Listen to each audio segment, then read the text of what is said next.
2023 সালের তুলনায় 2024 সালের পরীক্ষার্থীর সংখ্যা বৃদ্ধি পেয়েছে।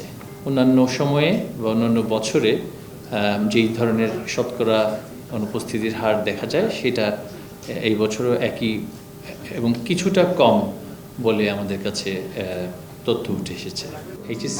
এইচএসসি বিএমটি, এইচএসসি ভোকেশনাল এবং ডিপ্লোমা ইন কমার্স পরীক্ষাসমূহ একসাথে শুরু হয়েছে।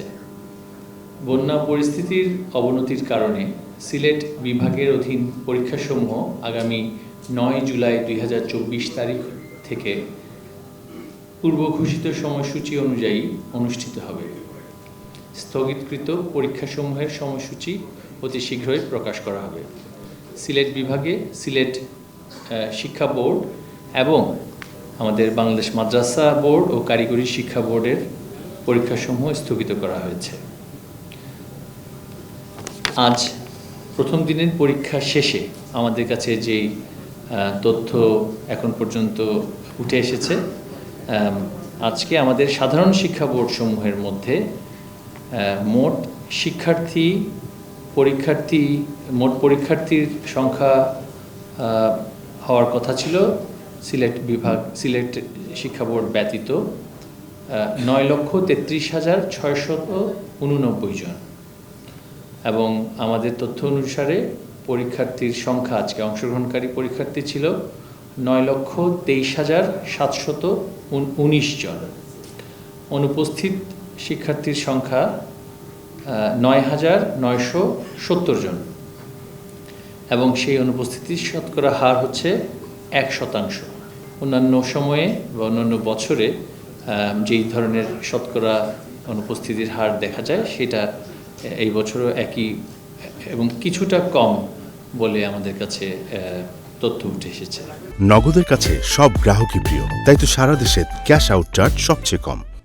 কারিগরি শিক্ষা বোর্ডের 707টি কেন্দ্রের মধ্যে আমাদের 707টি কেন্দ্রে পরীক্ষা হয়েছে।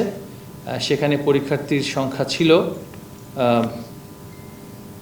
1,10,19 জন, এবং অংশগ্রহণ করেছেন 1,07,774 জন। অনুপস্থিতির সংখ্যা হচ্ছে 2,245 জন। আমাদের সিলেট বিভাগের সিলেট শিক্ষা বোর্ডের অধীনে 87টি কেন্দ্রে পরীক্ষার্থী অংশগ্রহণ করেনি, কারণ সেখানে পরীক্ষা হয়নি। আর মাদ্রাসা শিক্ষা বোর্ডের সেখানে ছিল 26টি কেন্দ্র, সেই 26টি কেন্দ্রে আজকে পরীক্ষা হয়নি। সেটা সিলেট বিভাগের পরীক্ষা একসাথে সেখানে হবে। আর কারিগরির 27টি কেন্দ্রে পরীক্ষা নেওয়া সম্ভব হয়নি সিলেট বিভাগে, যেহেতু সেটা আমাদের পরীক্ষা নেওয়া আজকে সম্ভব হয়নি। 2023 সালের তুলনায় 2024 সালের পরীক্ষার্থীর সংখ্যা বৃদ্ধি পেয়েছে। 2023 সালে আমাদের সব মিলিয়ে পরীক্ষার্থীর সংখ্যা ছিল 13,59,342 জন, আর 24 সালে আমাদের পরীক্ষার্থীর সংখ্যা হচ্ছে 14,61,514 জন। সেটা হচ্ছে প্রাক্কলিত। আমাদের সিলেটের পরীক্ষা যখন শুরু হবে 9 জুলাই 2024 থেকে, তখন আমরা আসলে পূর্ণাঙ্গ পরিসংখ্যান হাতে পাব, এবং তখন আমরা বুঝতে পারবো যে সিলেটের পরিস্থিতি বিবেচনায় সেখানে কতজন শিক্ষার্থী পরীক্ষা অংশগ্রহণ করতে পারেনি।